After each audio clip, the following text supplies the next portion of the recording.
you ever seen lead lights or stained glass windows? Of course you have. Which one of these four is a real lead light? Is it the fish?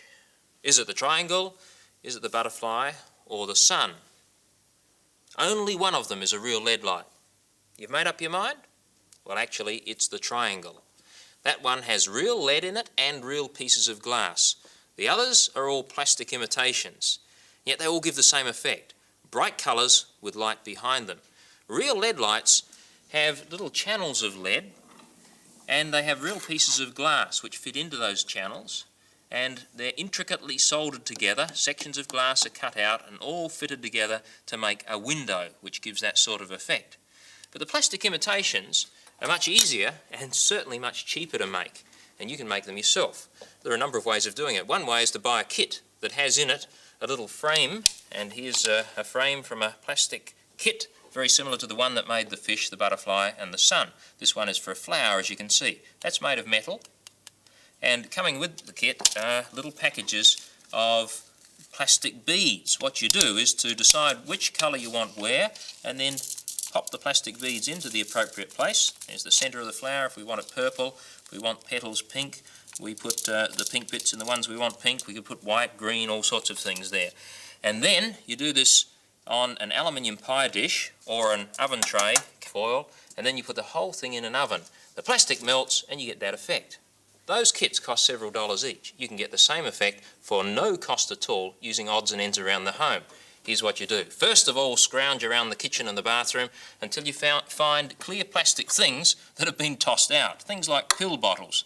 There we are. There's a nice green clear plastic pill bottle. Then with a pair of pliers, what you do is break off little pieces of that plastic and make a little heap of those. There we are, like that. See if you can find some of another colour. Here's a little box that is made of red plastic. Break off pieces there. Make a heap of those.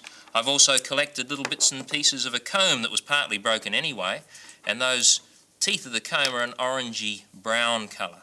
There we are. If you want clear sections, you can break up an old ballpoint pen case or a little lolly box. If you want other colours, you can use old toothbrushes, buttons and all sorts of clear plastic things that you might find around the home. Next, you need to make your metal frame. That's easy too.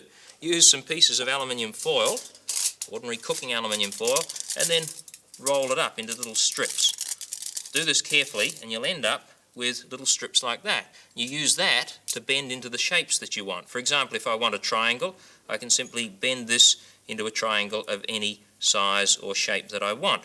There we are there. And I can wrap another piece around to make it stable. Well, I've already done that over here, as you can see.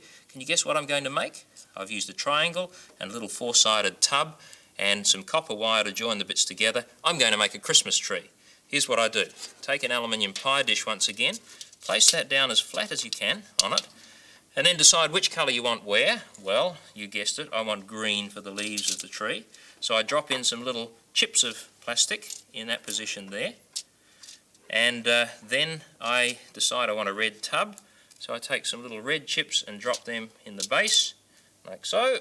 And for the trunk of the tree, I'd like it a browny orange colour, so I'll use some teeth of combs. And carefully fill up that centre section. Now it's ready to go. Switch on the oven or the electric fry pan to a fairly high temperature, about 200 degrees Celsius or 400 to 500 degrees Fahrenheit. Then carefully place the whole tray into the oven or the fry pan, like so.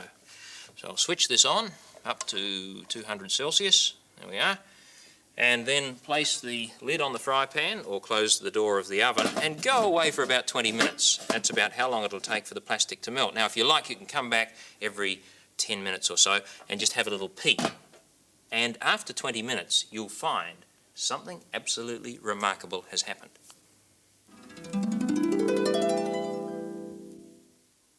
The fry pan's been on for 20 minutes, 10 minutes to cool down. What do we have? Lift the lid and look at that. All the little plastic pieces have melted into one another and we now have an artificial lead light decoration. What are you going to do with it? I'm glad you asked. You could hang it on your bedroom window, you could hang it underneath the light, or you could even hang it on the Christmas tree. That's a simple little lead light decoration that you've made yourself. Here are some windows that have been made by lead light craftsmen over the centuries.